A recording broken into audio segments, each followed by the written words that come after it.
Hey guys, alright, I expect you to be on your absolute best behavior today while I'm not there. I hope to get a very good report from Miss Roper when I get back tomorrow.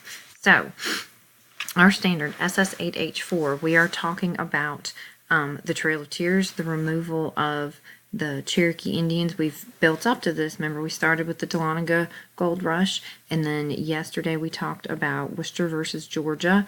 And how these are steps leading towards the removal of the Cherokee people from the state of Georgia. Okay, so John Ross, he is the chief of the Cherokee at this time in the 1830s, and he is the one that worked with Samuel Worcester to go through the court system to try and use the United States legal system to help them out. And he continues to do this for his people as well. He goes to, he tries to file appeals. He tries to talk to the members of Congress in hopes of getting their sympathies in with the Cherokee people. Because remember, in Worcester v. Georgia, they talked about the Cherokee being a sovereign, independent nation who did not have to obey the laws of Georgia. They didn't apply there, or the laws of the United States of America. But remember, Andrew Jackson kept pushing on through. So John Ross tries all this. He does his best. It's not a success, okay? And while he's doing this, there's another group of Cherokee men who sign a treaty called the Treaty of New Echota that gave away the Cherokee land to the Georgians. So when someone gives away their land, they are out of options. They have no choice. They are forced to leave. They have to go to Indian Territory. It's now called Oklahoma, but back then it was just Indian Territory because there are other Indian tribes out there. And you guys know what happened in the Creek when William McIntosh sold his tribe's land without permission.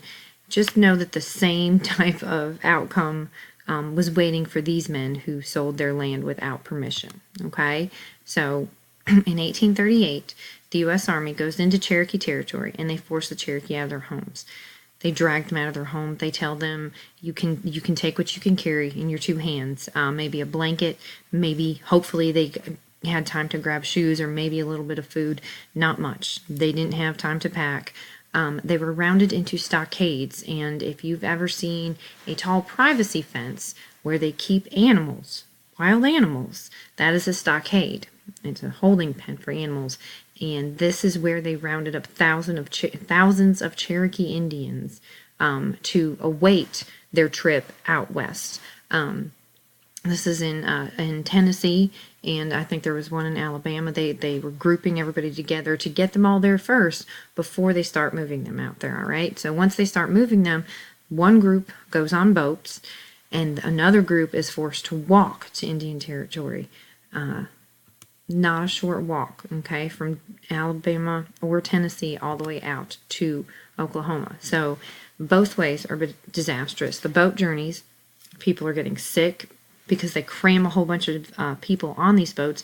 Poor sanitation, meaning they're probably having to go to the bathroom right there. You know, there's not soap and water for them to wash their hands. When that kind of stuff happens, people get sick, people die, okay? The march, on the other hand, they tried to wait a little bit longer. They start marching and end up doing most of the walk in the winter, okay? And remember, these are people that, if they were lucky, they grabbed a blanket or shoes or something, and they weren't ready. They were not equipped to deal with the severe cold weather that they faced. Their feet froze and burst in the snow that they were walking through.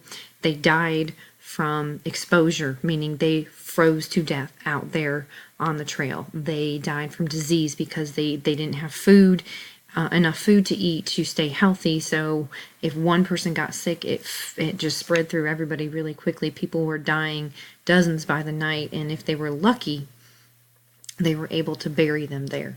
And that was lucky. They didn't get to mark the grave. They couldn't take them and bury them where they were going to live, so they could have that anywhere near.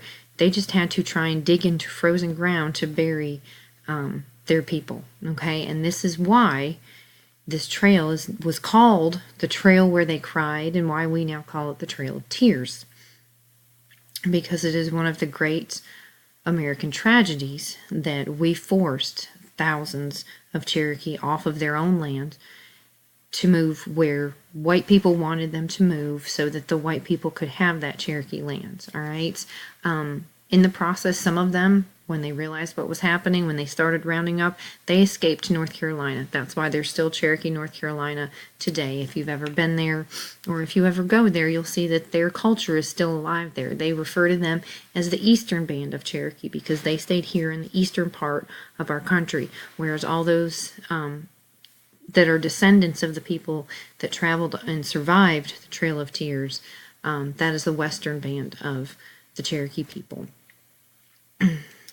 Okay, it's like I said, it's one of the dark, ugly parts of our history. It's not something to be proud of, but it is something to learn about because it's important to know about the ugly stuff so that it doesn't get repeated. Okay, you can see these illustrations. Looks like a trail of tears when people are this miserable, and he's literally walking and crying, and you can see them being pushed, shoved out of their homes by the soldiers. All right, and if you look up here, these black dots are where the camps were, where they got them all together, and then we've got the different routes that were taken using water routes or those that hiked across the land. Either way, it was not a good route, not a good process, not a good practice. There was nothing good about this. It was ugly and it was cruel, and for a long time people didn't know about what really happened, and there's been many efforts made to preserve this awful history because, like I said, if we don't learn about it, we are doomed to repeat it. If we don't learn about crooked politicians like Andrew Jackson, as you'll read a letter that he wrote to the Cherokee, that is your first task to do today, we are doomed to repeat it.